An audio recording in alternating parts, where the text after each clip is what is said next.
You're listening to the Vent Podcast, where we bring you interviews and stories from around the world of wine and spirits. From winemakers and critics to sommeliers and master distillers, we'll explore the people and businesses who are instrumental in shaping the future of today's food and drinks culture. Enjoy the show. Hey everyone, welcome back to another episode of the Vent Podcast. My name is Brady, joined back in studio by Billy Glenko. How are you doing, Billy? Doing well. We're doing an early morning recording session, getting up for the people. This is great. I know, it's great light in the studio here today. Going out, not to talk about the weather, but it's middle of January and it's going to be like 65 degrees out here today, so we'll play some golf. Yeah, the whole country is getting warm. I thought it was just us, like California, but for wine purposes, it's been great this is really nice for shipping wine. We've actually, a couple wines have been going around the country and there are delays due to that deep freeze, and some wine bottles have been freezing in transit. So everybody be careful when you ship your wines. That's the moral of the story. Corks pop out of the top too when that happens, changes in temperature. Yeah, both heat, like extreme heat, and when they freeze, obviously.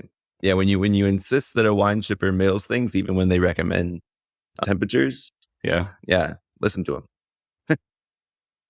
Yeah, we need to start putting heat packs instead of ice packs in the shipping containers, thermo packs, icy hot sleeves or something. We'll just make Madeira in the box. We'll just have it heated up and cool. We want to talk about our guests. It's been a long time coming. Both of our faves. Yeah, for sure. John Olney is with us today. He's the head winemaker and now COO at Ridge Vineyards, which we've talked extensively about with many of our guests. There's Ridge Vineyards, which is encapsulated by their first property in Santa Cruz Mountains, Montebello.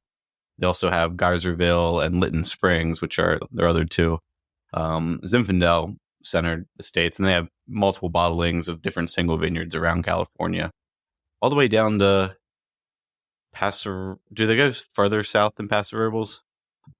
I think he was saying at some point in time they've made bottlings from all over California. He did say at one point I think they source grapes from one of those Rancho Cucamonga vineyards, but who knows? Yeah, I mean, there's a ton actually. If you go to their website, vineyards that I have never heard of, or he said vineyards that he'd never heard of. What's that?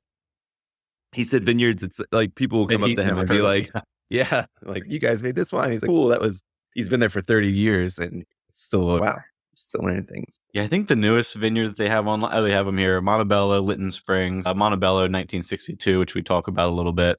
Then the most recent one that came online looks to be in 2018, the Mancini Ranch. Yeah, and those are their estate. So yeah, they're newly planted. Nice. So for the listeners, I still have one sign off on my main beef. If anybody didn't follow why I was so annoyed because they didn't hear my original story with my Ridge bottles being taken, we spoke with John about these, and he was like, "I don't quite get the issue." The guy who let me just clarify. This is last episode's intro. Yes. Sorry. Told the story of Billy's lost Ridge bottles, stolen Ridge bottles. Yes. So I moved from an apartment, and basically what happened was when I had moved, one of us in our household here forgot to turn off the power there. I'm not going to say which one it was, just saying it wasn't me.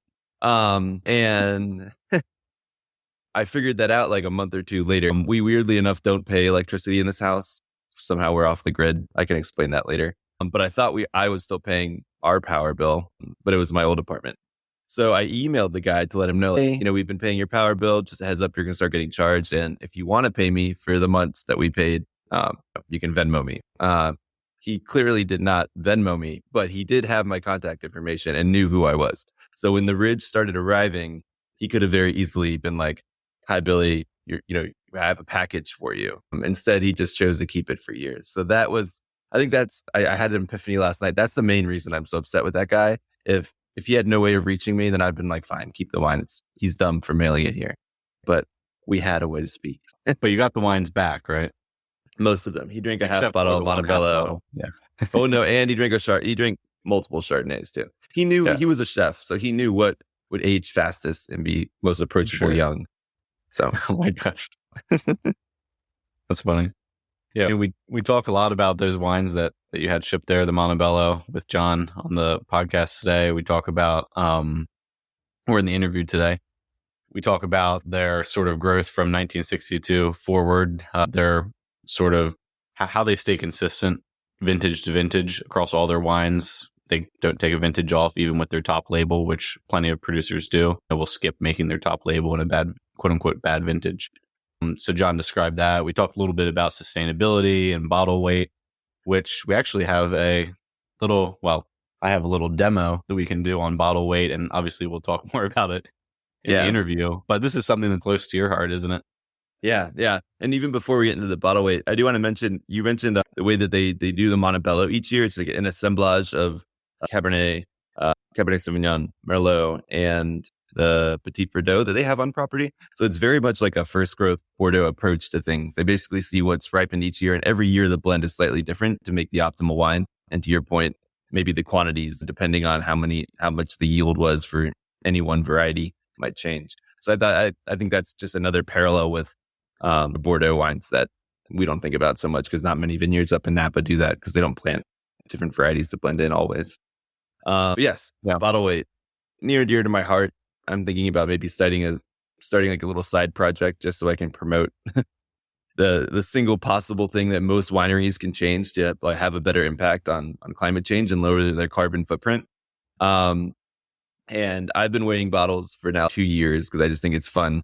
So he brings it up. He mentioned how they bottle their Montebello in the same exact glass that they bottle their entry level wine. So it's like their top tier and their entry level. It doesn't really make a difference as long as it's in our glass and it's secure.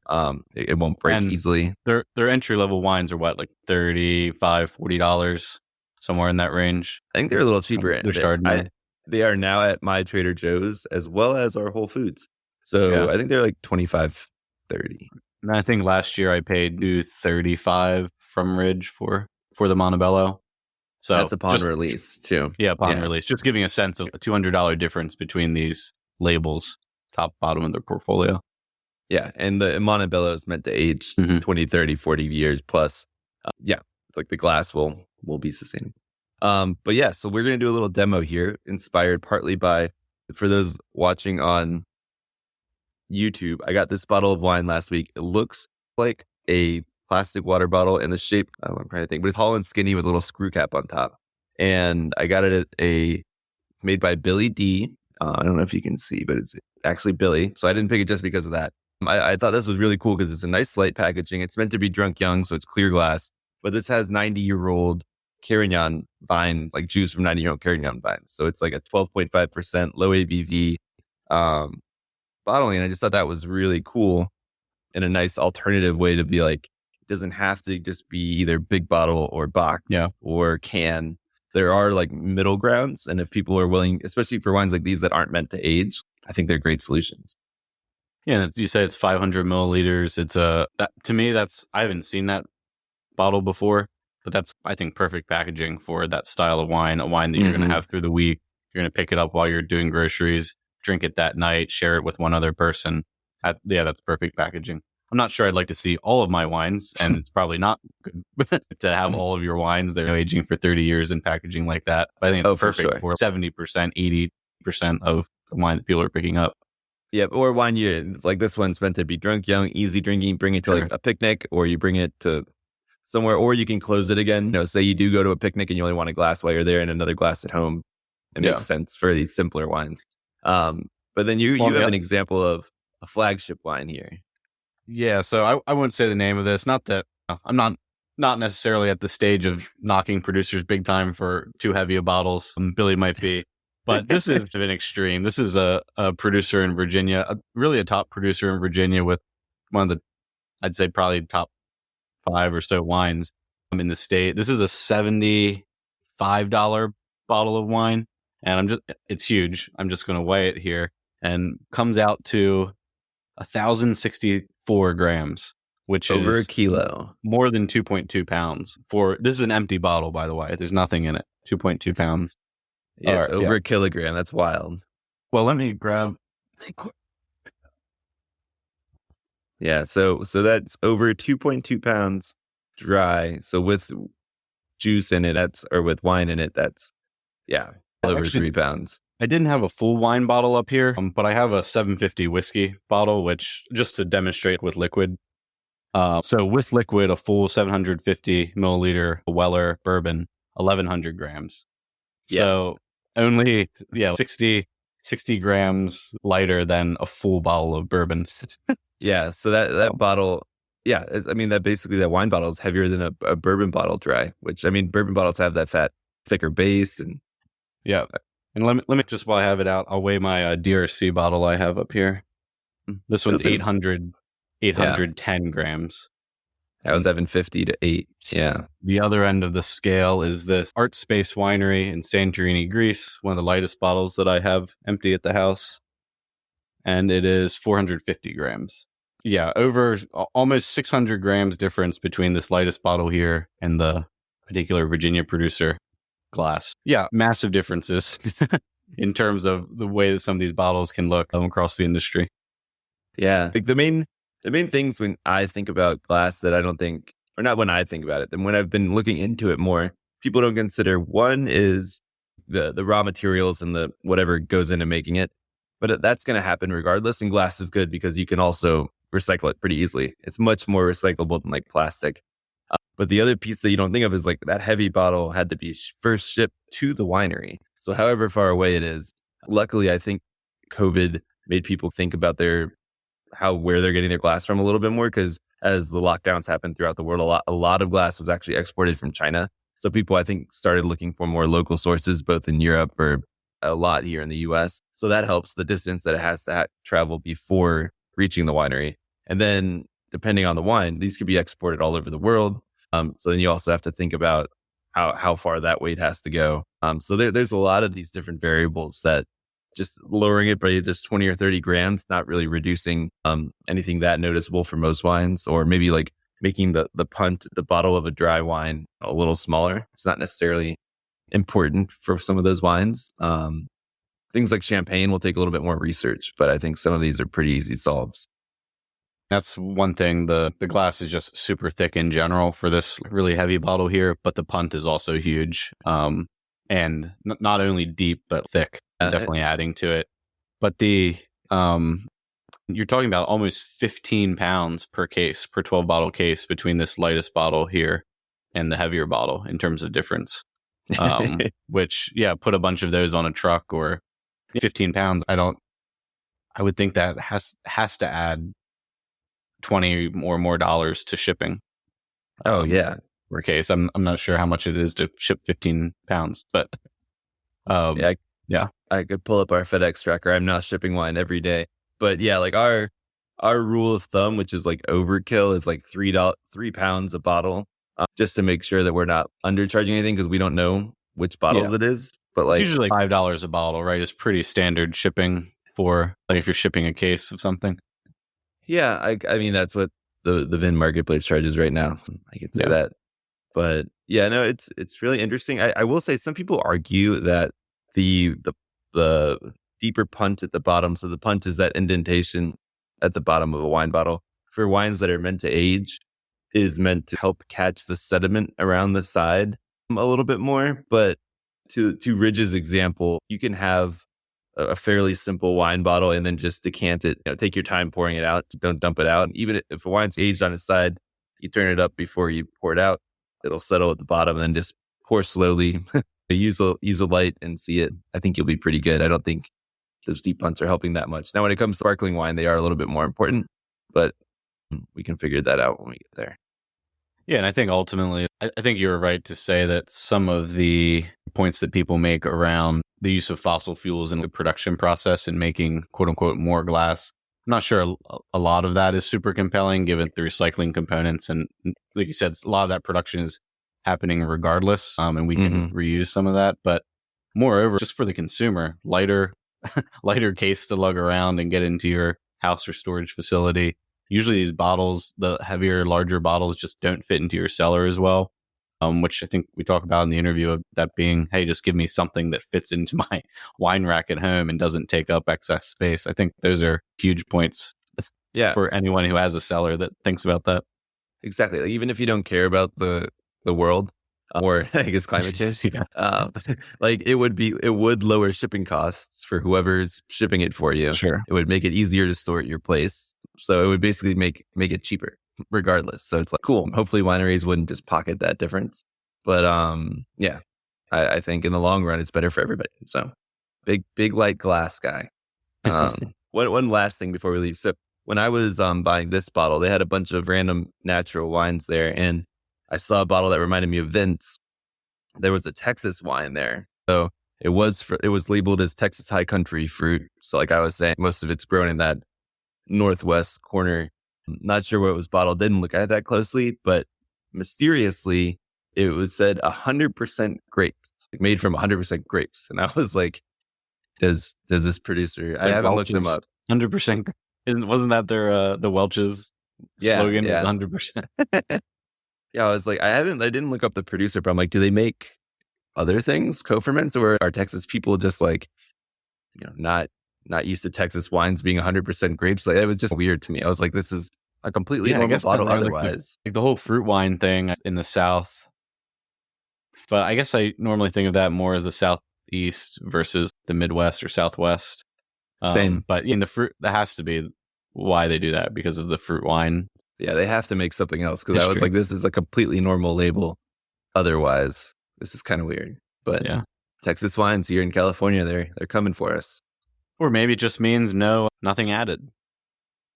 Oh yeah, maybe that's it wasn't that. This was definitely a shelf of very natural wines. So no mega purple, no yeast, just grapes, 100% good old American grapes. Good old mega purple, making our Pinot Noir dark purple since 2000 or whatever Pinot Noir. Or Petite Syrah Pinot Noir. Anyway, speaking of field blends, do you want to like actual Petite Syrah and Zinfandel? You want to lean into our interview now? Yeah, like I said, we have John Olney, the head winemaker and COO at Ridge, and the reason we say head winemaker is because there are other winemakers who handle their specific properties. So Trester Goting is the winemaker at Montebello, and Shauna Rosenblum is the winemaker at Lytton Springs. And then John oversees the operation. He's been there since 1996, I believe. Mm-hmm. Yeah, that's right. 1996. He's worked over in Europe, spent some time at DRC, spent some time, let's see, at Chave, as well as Domaine Kermit Lynch. Yeah, worked at Kermit Lynch wine markets. Yeah, Chave and the Rhone. That's right. So it definitely has that old world sensibility in his pocket from some of his training. And I really like talking to him about the Santa Cruz Mountains and that particular area and why they've had so much success there, especially a lot of talk about elevation and how that affects how seeing changes in elevation as they move down the hill with their vineyards affects quality from year to year and how they blend their wines. It was a great conversation. Mm-hmm. Yep. For anybody who hasn't been to the Santa Cruz Mountains, I think he helps explain why you may have not have heard as many wines from there, like Brady was saying. And yeah, don't forget Domaine Tempier. I kept trying to put it in there, but the most famous Bandol producer, most famous producer technically in Provence. He also spent some time there. But yeah, he was also related to a well-known wine and food writer, which I did not know as well. So that's really interesting. Oh, nice. Yeah.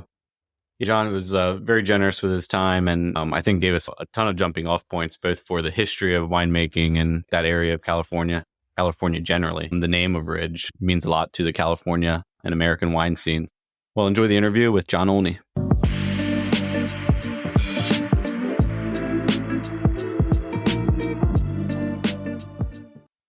Hi, John. Thanks so much for joining us. Appreciate it. Thanks for having me. Great to be with you. Yeah, this is, I feel like, at least for Billy and I, been a long time in the making, huge fans of Ridge. And I think I mentioned to you in our show notes that it's very rare that we have a guest on the podcast and Ridge comes up and they don't just gush over loving your guys' wines and just the history that you've created there. Yeah, no, thank you. Thank you for including us. Yeah, for sure. And I know that this past year, I think it was this past year, you guys celebrated your 60th anniversary and Montebello came online in 1962, if I'm correct. That's correct. Montebello became a bonded winery in 1962. Yeah, we just celebrated the 60th. And so since 62, maybe just for our listeners who aren't as familiar with Ridge, can you go through, you don't have to go year by year, but maybe like decade by decade or era by era of where we are now with the 3 flagship properties and how that evolved?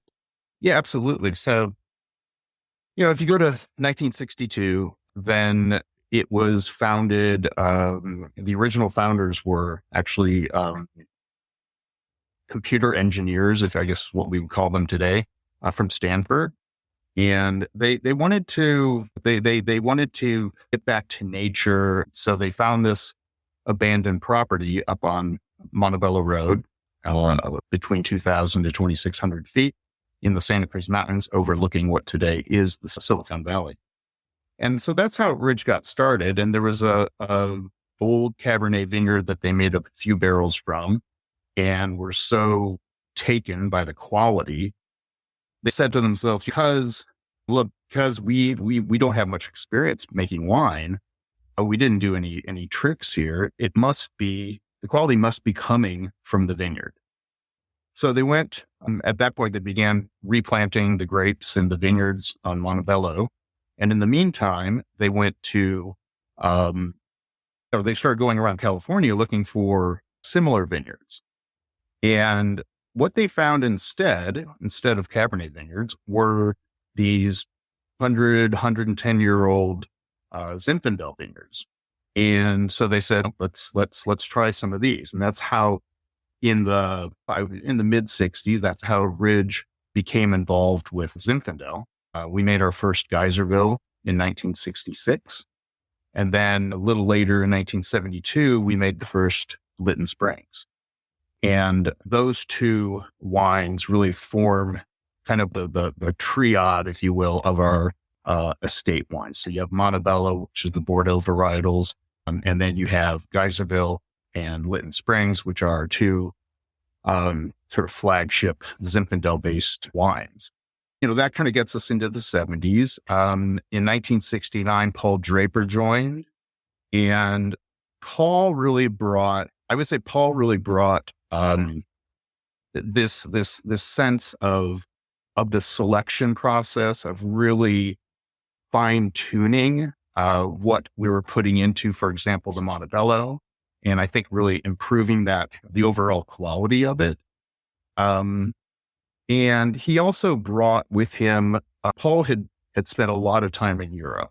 So he brought that sensibility to it, and I think improved the winemaking and brought Ridge through the 70s into the 80s. And then I joined in 1996. And then more recently, when I took over as head winemaker for both facilities, I've hired Shauna Rosenblum to be the winemaker at Lytton Springs and Trester Getting down at Montebello. And the 71 Montebello was actually featured in the Judgment of Paris tasting. Is that right? Just, it was 9 years after you guys came on. Yep, exactly. So the Montebello, the 1971 Montebello was included in the original Judgment of Paris tasting that Stephen Spurrier put on. And it was, it came in the middle of the pack, so to speak. Stag's Leap was actually the wine that won at that point. And a lot of people said, especially in France, they said that's natural. California wines are riper; they're more fruits forward. It's to be expected. They show great when they're young, but they won't stand the test of time. So fast forward to 30 years later, and they decided to do a reenactment of that tasting using exactly the same wines. And they did it actually both in London and in Napa. And the people who were judging these wines were master sommeliers. It was a pretty well groomed group. And in both locations, the Ridge was, it won the tasting hands down. It had really, which I think is it's one of the amazing things about Montebello to me is I think that we talk a lot about wines aging and, it's a fascinating thing when people think about it. My God, this wine it's as old as my son who was born 30 years ago. But I think when we really look at it, I think there's a lot of wines that they last, or they hang in there, shall we say? But do they really necessarily improve and gain complexity. I think those wines are pretty rare and really, really special. And that's certainly one of the things about Montebello.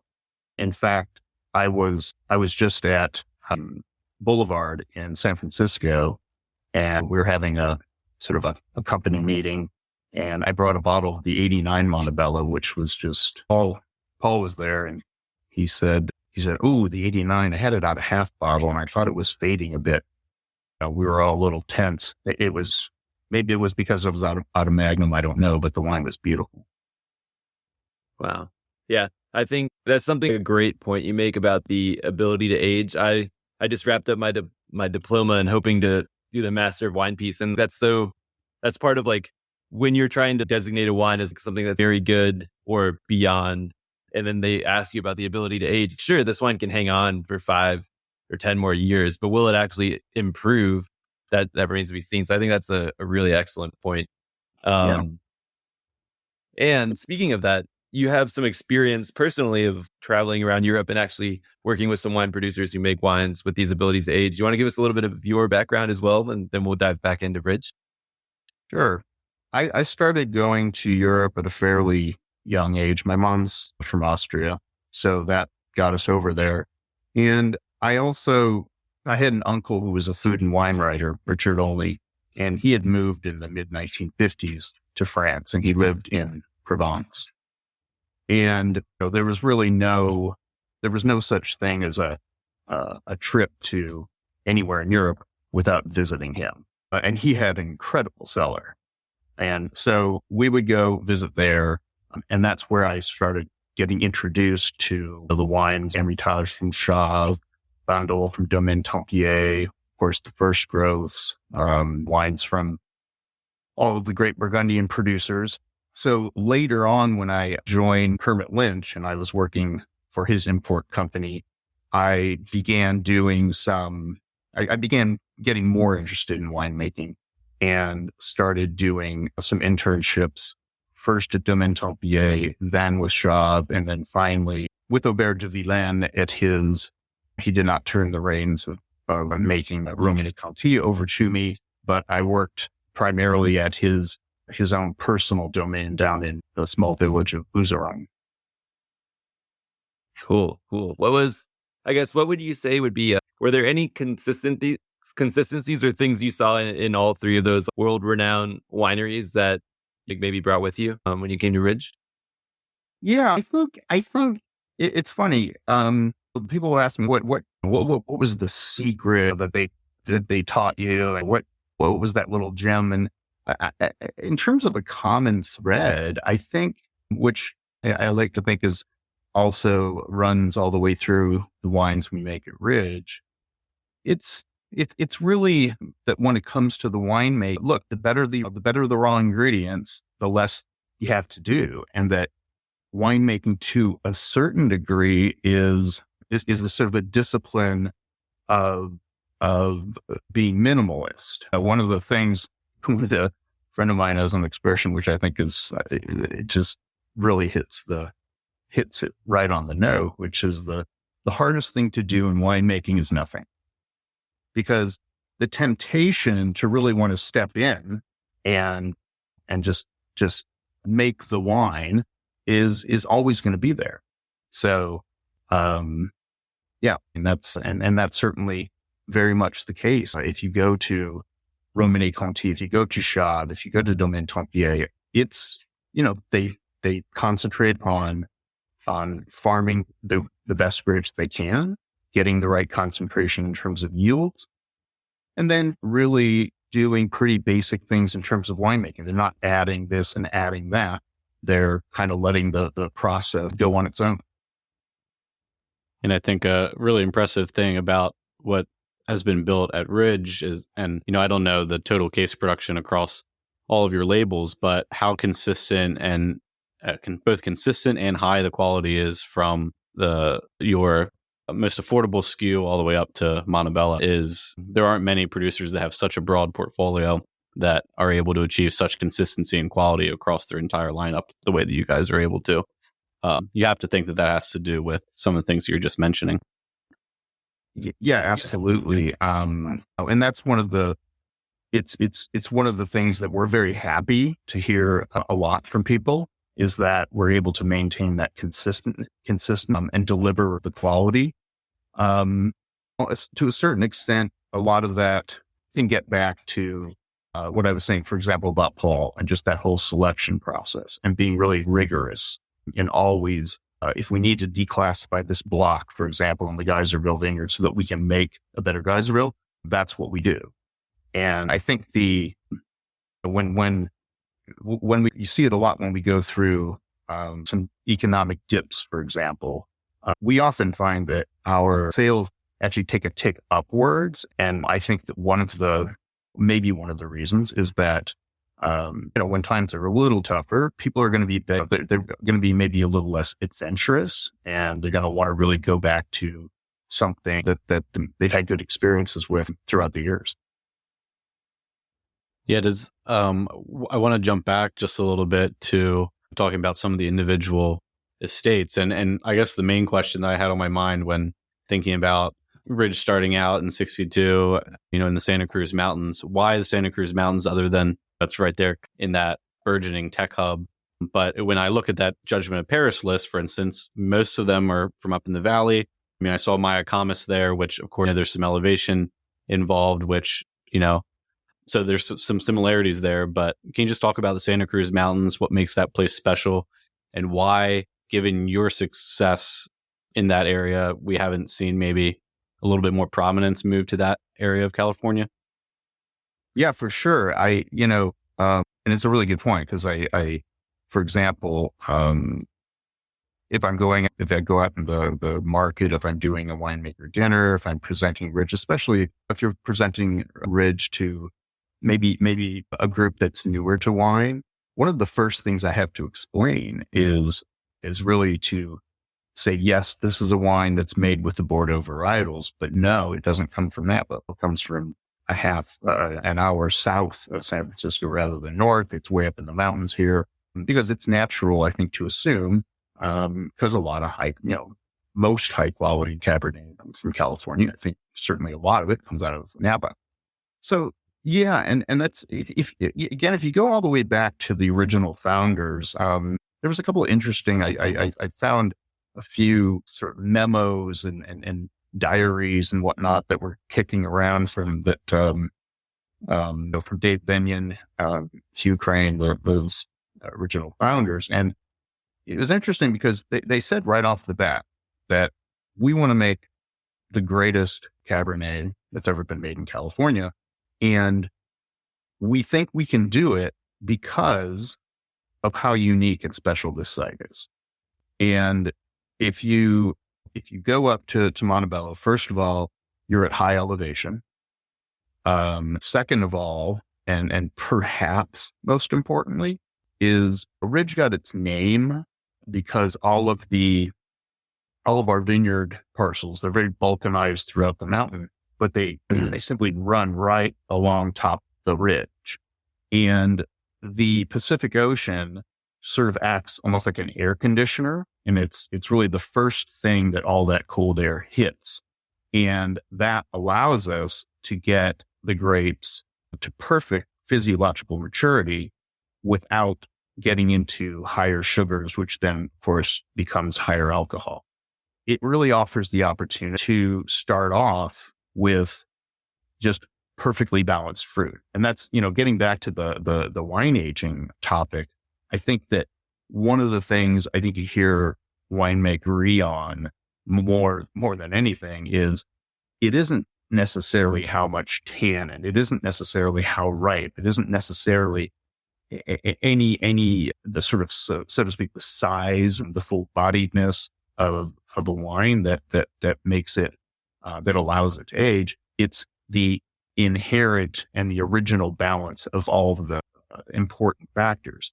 And what's particularly unique at Montebello is that not only do you have this perfectly mature fruit, but you retain this amazing acidity. One of the biggest challenges we have in California is that in a hot climate, the vine trades sugar for acid, and you can find yourself with freshly crushed grapes with a very high pH, and that's a challenging situation. We actually, our challenge, which I'm happy to have this challenge as opposed to the opposite, we often at Montebello will have a handful of blocks which we have to de-acidify because they're just, the acid is just so low. pH is so low. Mm-hmm. Yeah. The climate, and then, the other thing I was going to mention, you also have uniqueness of the soil because it's one of the few places in California that has limestone, which we could do a whole separate show, I would imagine, on just what is it about certain soils that adds to the uniqueness of the complexity of the wines that are made from those areas. Yeah, I was actually. I'm sorry. Go ahead, Brady.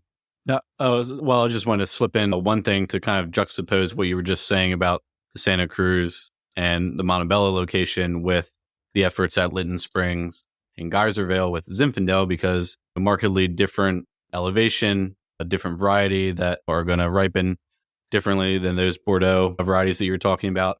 But those are also wines that are known for their longevity as well, even as the style maybe. It seems to me that I'm thinking maybe Turley and some other producers, not everyone's making Zinfandel that can handle time in bottle the way that yours can. Yeah, that's a really good point. And I think there's a couple things going on there. When it comes to Zinfandel, and certainly when it comes to making Zinfandel as a single vineyard wine, I think it's fair to say that Ridge really got in on the ground floor.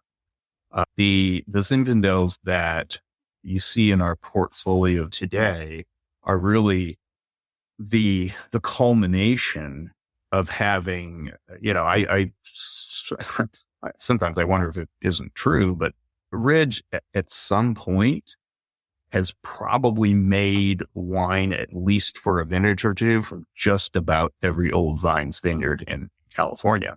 I still run into people today who will come up and say, "Hey, did you ever have this wine for it?" And some vineyard I've never heard of in Rancho Cucamonga. So, and I think that for Paul, he really believed that if you did have, again, the perfect varietals in the perfect microclimate in the right soil, that you really can make a wine that has incredible complexity and the ability to age. And that's the reason that we focused on Lytton Springs and Geyserville in terms of wanting to be able to own those vineyards, because we found year in and year out that those were the Zinfandels that really, like we were saying before, really did gain some complexity with aging. I think that Zinfandel, just as a grape, if it's not accompanied by, for example, Petit Syrah or Carignan, it's not really a grape that on its own really ages all that well. The calling card of Zinfandel, of course, is this beautiful fruit, and as a wine ages, that fruit, certainly that primary fruit, starts to dissipate. And I find that in most cases, there's really nothing that kind of replaces it, if you will. Whereas one of the key factors, I certainly believe in the quality of Lytton Springs and at Geyserville is that field blend. So that genius of the field blend that you've got. Yes, you have Zinfandel and all that beautiful young fruit, but then you also have Petit Syrah, which is bringing in some tannin and a lot of color. And then you're also profiting from the acidity that Carignan brings.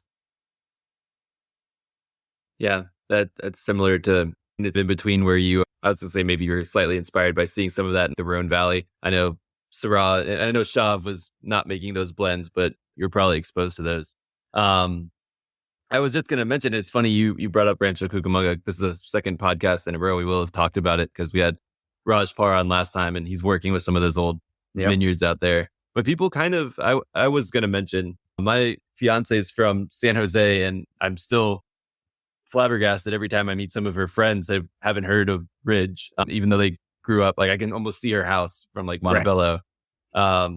But people do forget that wine growing in California, aside from just the missions, came like Los Angeles and it progressed upward. The Wente vineyards are just northeast of San Jose. So there was wine growing there, which I think is interesting that these guys were able to find an older Cabernet vineyard. They didn't just find bare land and start growing. So there was some historical precedent for growing there prior to Ridge revitalizing it. Oh yeah, there absolutely was. In fact, the vineyards at Montebello were originally planted by Jose Perrone, who was an Italian immigrant, and he was a physician in San Francisco, and this was his weekend property. And the vineyards were planted in the late 1880s, and there was a winery there, and wine was made there all the way up until Prohibition, when, for obvious reasons, it shut down.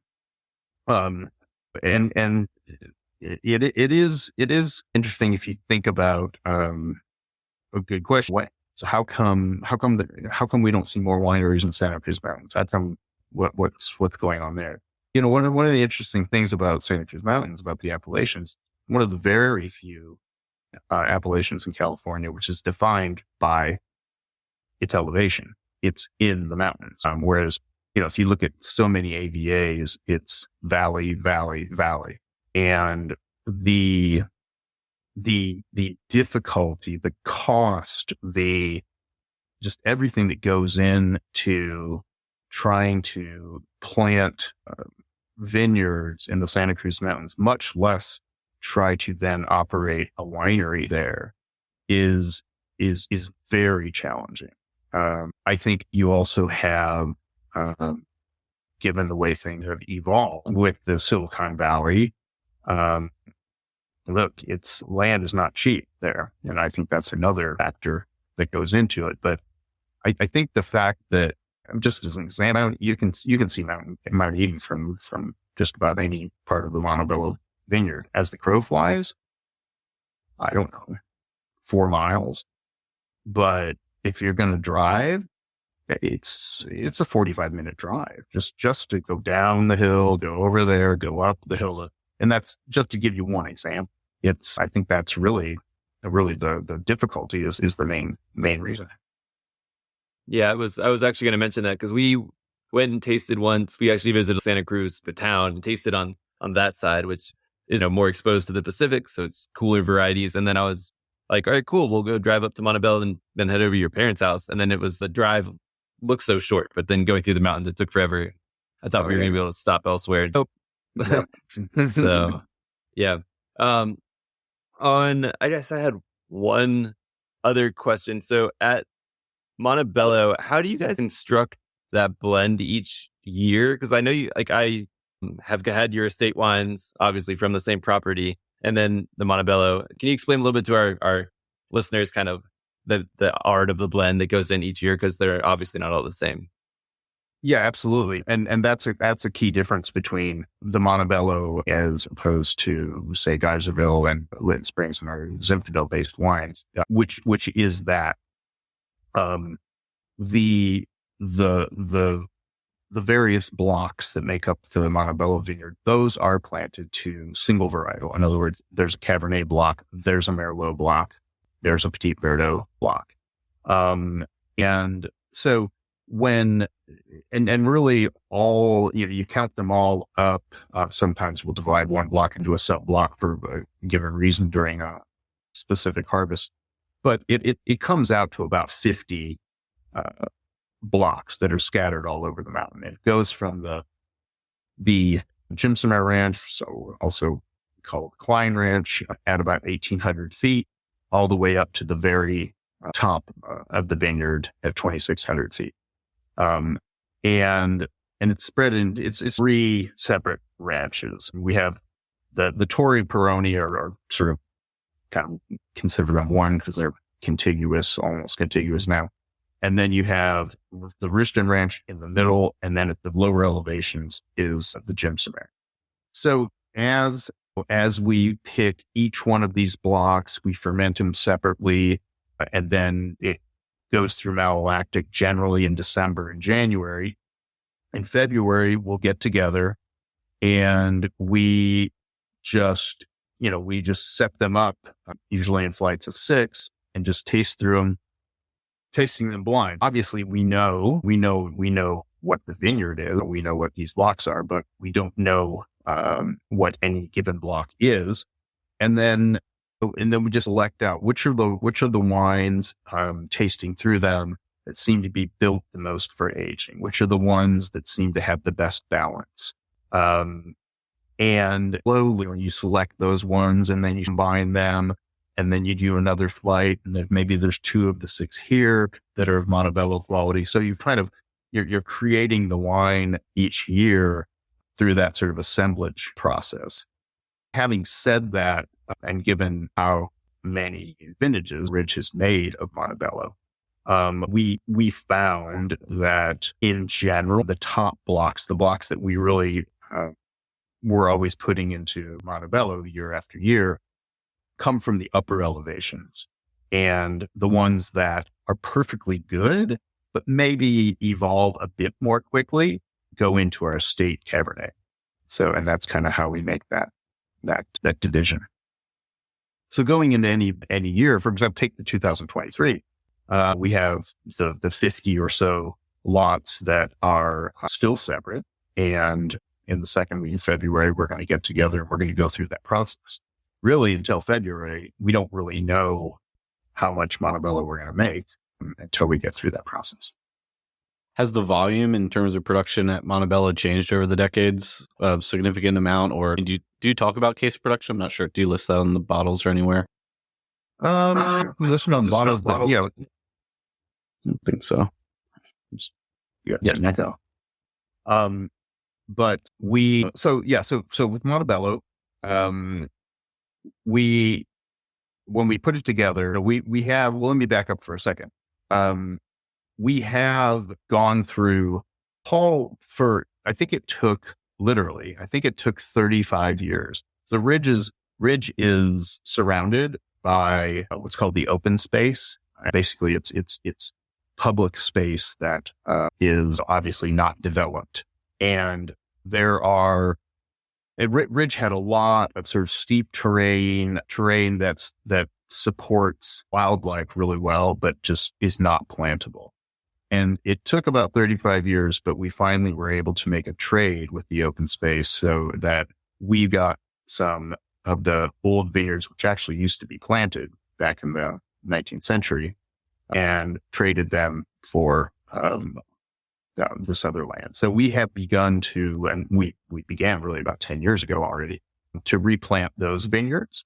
Certainly we do believe we can make more Montebello at the same quality. And the current production of Montebello can go from a low of 3,700 cases up to, I think 6,000 is the most we've ever made.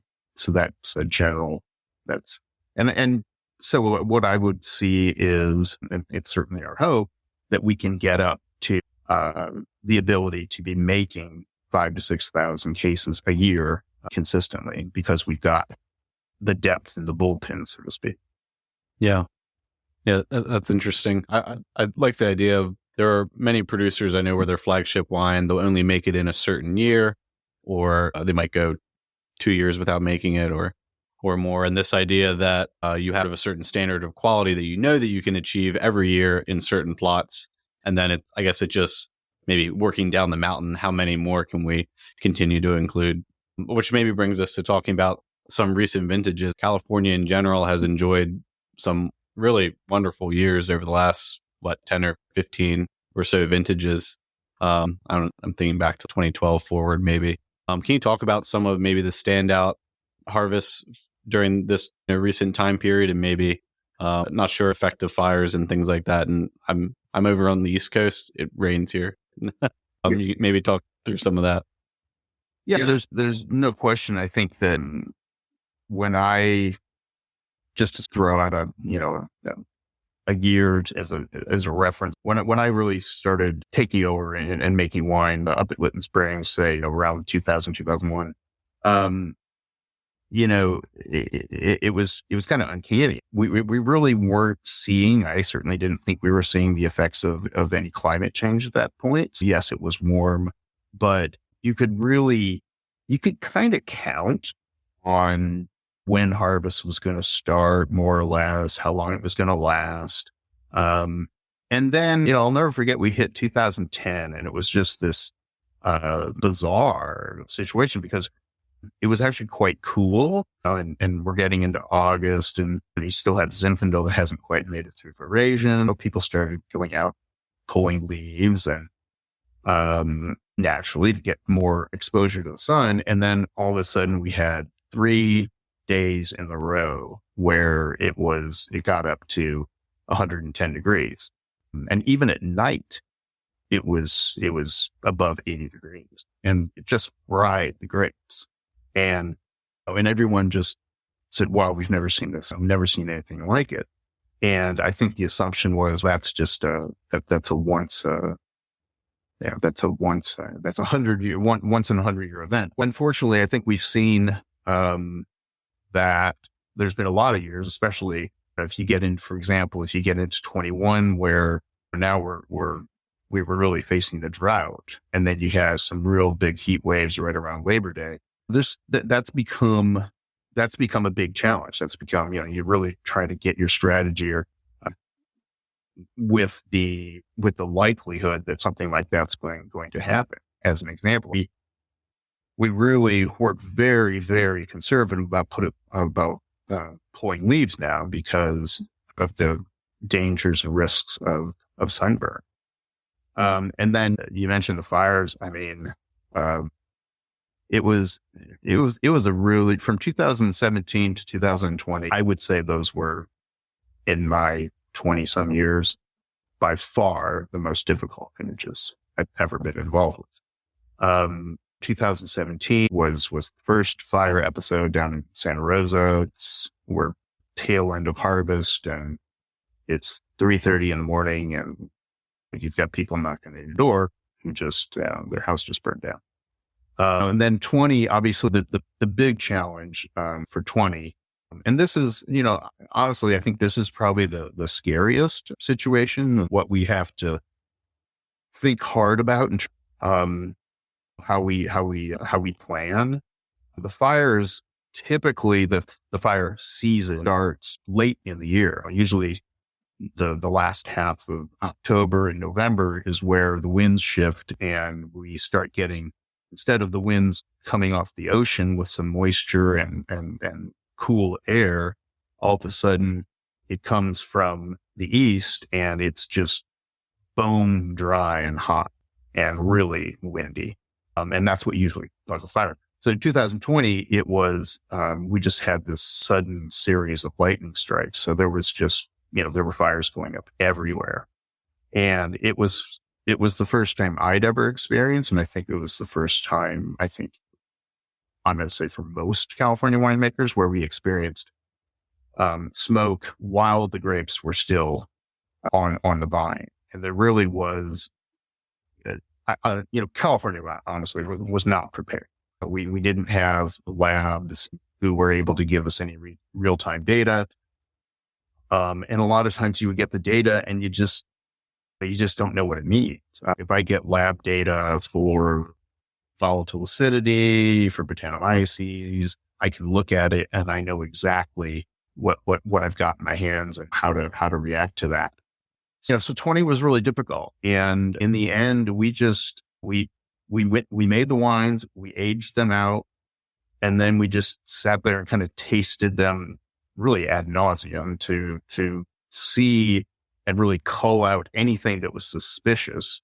I think that we, by and large, escaped, we managed to escape and make, I think, a lot less, but really solid wines in 20. But it was definitely a wake-up call. So the effects there are mainly on like how much wine you can end up making in a particular year. versus Yeah, fluctuations in quality, right? Yeah, and that's really one of the tricky things about smoke is, to be perfectly honest, if you were in California in 2020, and at least I will speak for anywhere in Northern California, really to the Oregon border, there was smoke in the air. That is, it was, if you were at the coast, if you were in the Sierras, if you were down in Paso, there was smoke in the air. And how the vine or how the grapes do or don't absorb it, I think there's pretty good research that proximity to where the fire is a key factor. We had one vineyard in Dry Creek that was right up against the fire, and that was no rare. And we as soon as they came out of the fermenter, it was just it was clearly, this is something that has taint. So there's a lot of factors. I think the good news is that it's taken really over 2 years, but I think that the tests we have available now can provide us with more real-time information the next time this comes up. And there's a lot more labs who can do that for us. When we went through the 2020 episode, there was really just one lab. ETS was like, yeah.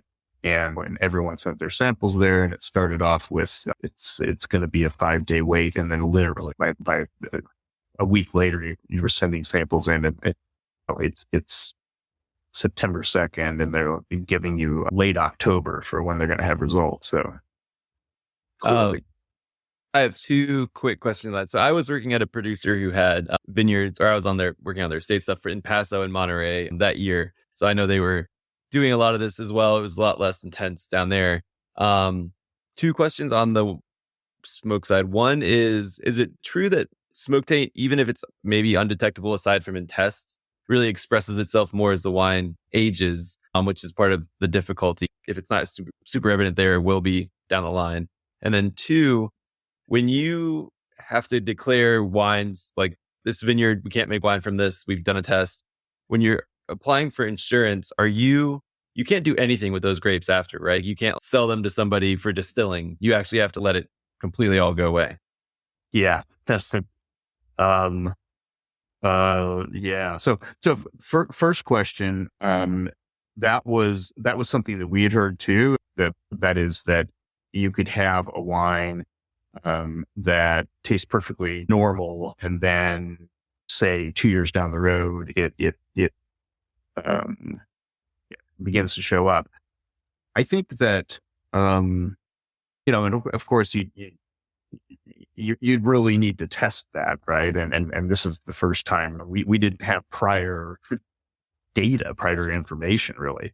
But most of what I've read is that doesn't really happen. That is that if it's there in any significant quantity, it shows up pretty quickly, especially in red wines, because you have that contact with the skins. But no, I think it's, I'm not sure that anyone, I'm not sure that there's any conclusive evidence either way on that. So, the insurance part of it is interesting, because honestly, I think that the testing is way out in front of the insurance industry.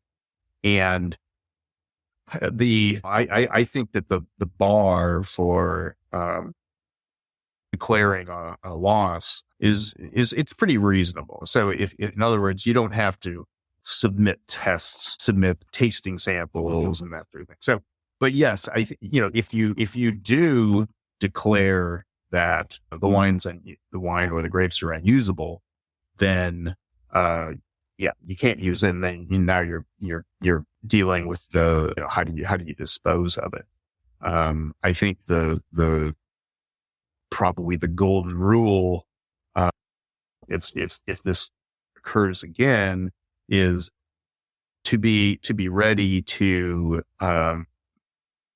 test the grapes and to, and I think we're better armed to make a call in the vineyard because it's a lot easier if you're talking about insurance to leave the grapes on the vine.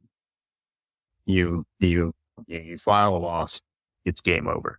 You bring them into the winery, and now you've got the cost of harvest. Now you've got the cost to make the wine. Now you've got the wine there. It's a much more complicated situation. I think one of the bigger problems, and this is a problem that we have, is that the insurance companies they will they're going to insure based on the value of the grapes, and when I say that, the value of how much you can sell those grapes on the market. But if these are your estate grapes, then the way wineries make money is because they make the wine themselves and then they sell the wine. That's where the profit is. So if you tell me that I'm insured for 2 acres of my Geislerville vineyard and Zinfandel is selling for $3,200 a ton, so here's a check for $20,000 based on what you could sell those grapes for on the open market.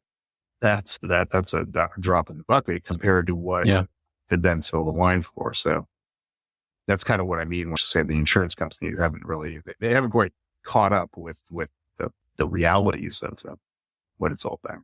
Because crop insurance really was always something that you had frost damage. You went out and you're like, okay, clearly this block is done. File insurance. There you go. The smoke factor was a new one. Yeah, and it's very much made for like a commodities type market, not a nuanced market, kind of like the wine side. All right, Brady, I'll let you hop in there. Sorry. Yeah, I guess that conversation lends us to talk about some of the other regions, wine regions that have gained prominence in the last couple decades in the U.S. because people are maybe trying out some different areas as the climate changes. I think especially maybe the northern part of the country, Northwest, like Michigan, New York, and Finger Lakes area and stuff like that has been coming online more.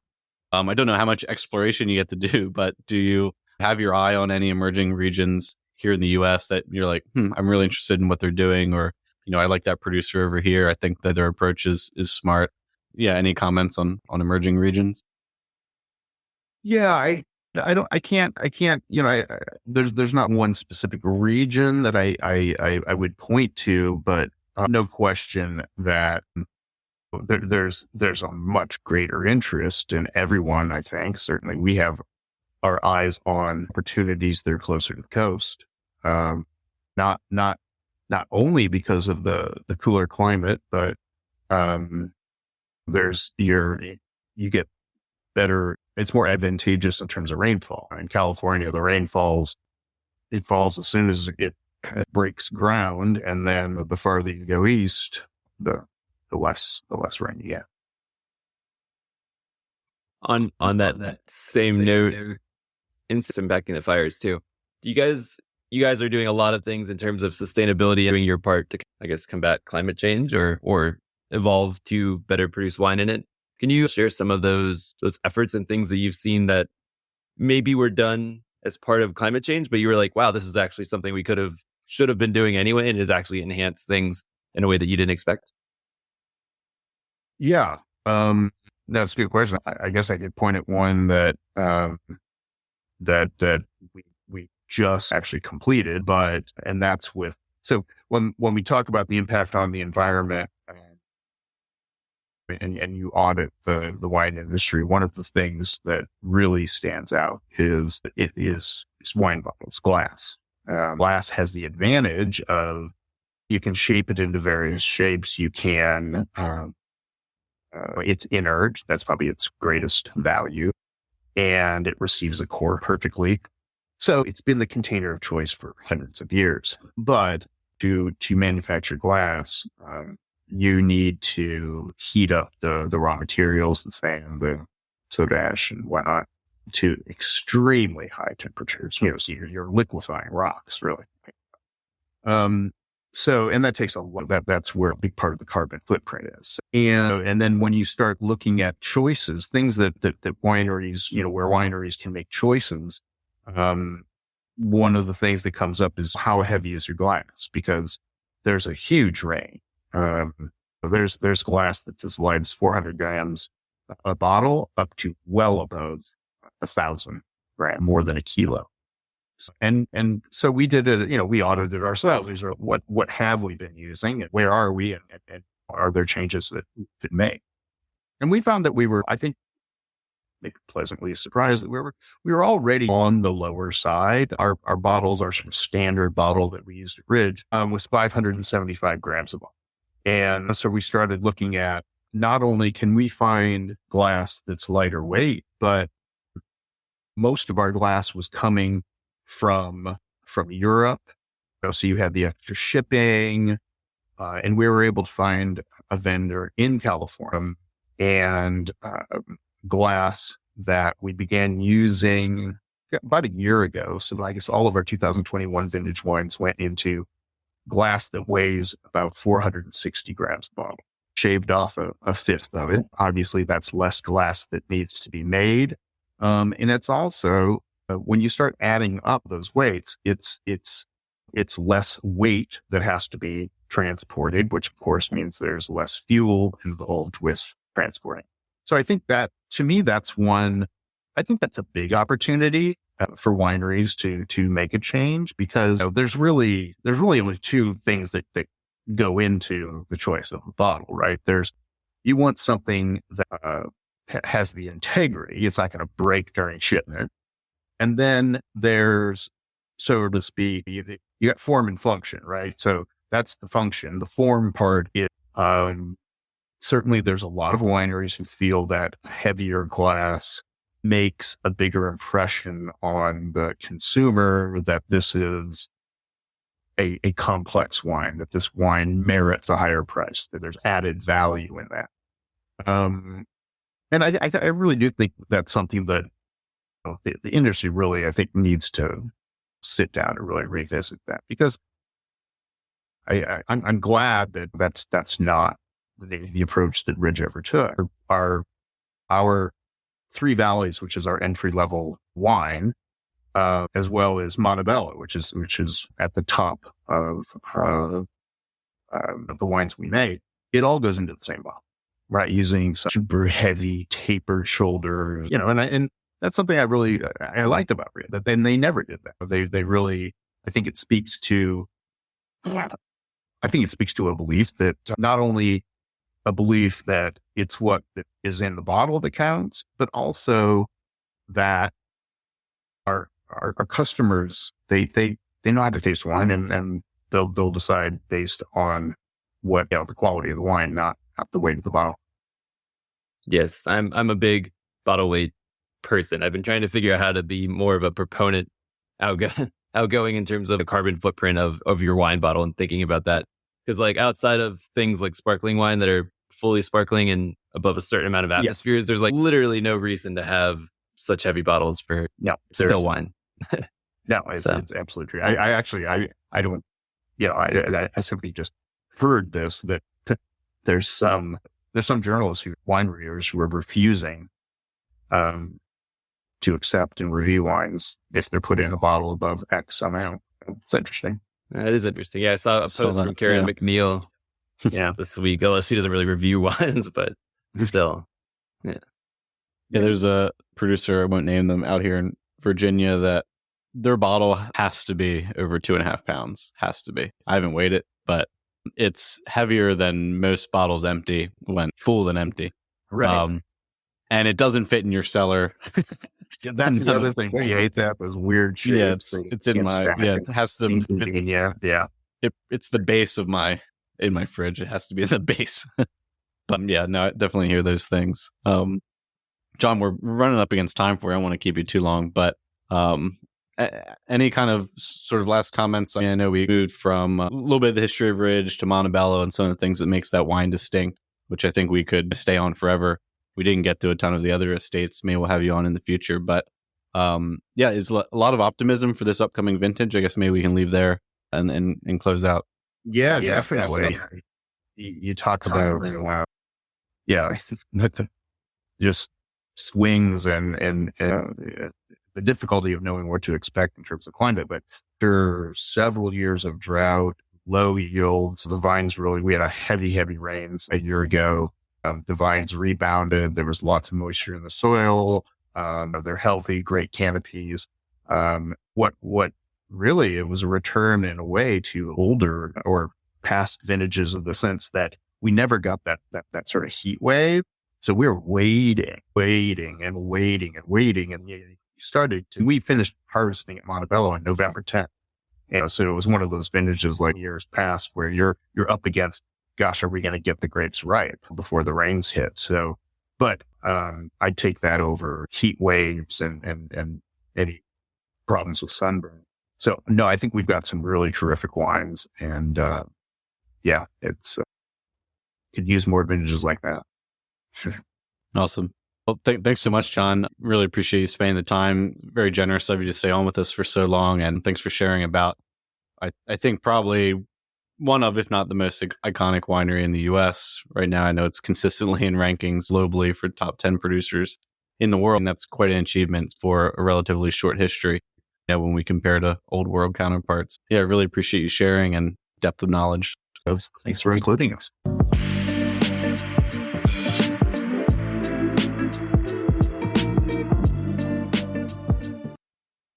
All right. That was our interview with John Olney. I hope everybody can try to find some Ridge, regardless of the tier that you're able to find and purchase. They're all really high quality, well-made wines. So highly recommend seeking some out if you haven't. And if you're ever out in the Bay Area, don't go up to Napa and Sonoma, go down to Santa Cruz Mountains and go check them out. The Montebello estate is absolutely gorgeous. So highly recommend it. Until next week, cheers. To check out our current offerings and to sign up for the Vint platform, find us at www.vint.co. That's www.vint.co. For questions, comments, or feedback on the Vint podcast, please email us at support@vint.co. Vint and VV Markets are offering securities pursuant to Regulation A. Our offering circular as amended can be found on the SEC website. Past performance is no guarantee of future results. Investments such as those on the Vint platform are speculative and involve substantial risks to consider before investing. We may provide communication that may contain certain forward-looking statements that are subject to various risks and uncertainties. Information provided in any communications, including this podcast, is not legal, business, or tax advice. All prospective investors should consult a legal, tax, or business advisor concerning the subject matter of any communications and any offering.